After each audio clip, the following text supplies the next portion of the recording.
Ang paboritong sweet street food ni tatay, nanay, tito at tita ang nagtitinda nito ni hindi na nga raw kailangan pang sumigaw para maglako.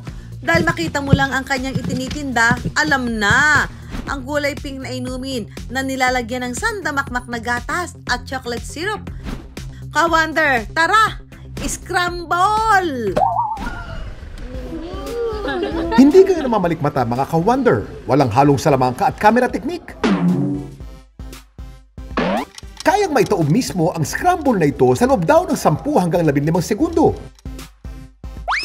Ito ang pakulo ni Divina, ang upside down scramble. Pag tumapon daw, libre na. Dito sa Pandibulacan, kilala na raw ng lahat itong si Divina sa pagtitinda ng scramble. Kaya nga ang tawag daw sa kanya, Scramble Tropa. Kaya Scramble Tropa ang naging tawag sa akin kasi yung ginamit kong motor dati, gamit ng tito ko, ang tawag sa tito ko ay Tropa. May nakalagay siyang Tropang pangalan. Kumbaga, nasalin na sa akin. Nang lumaon, naipasa na sa kanya ang patok na timpla.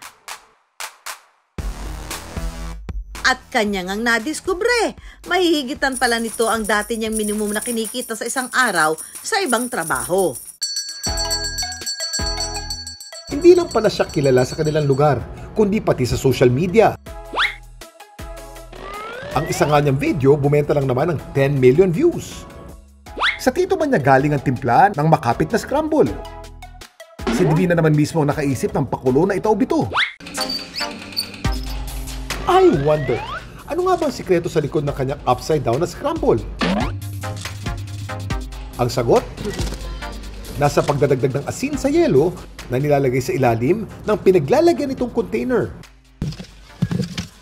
Na siyang nakakatulong para lalo raw itong tumigas at hindi basta-basta matunaw.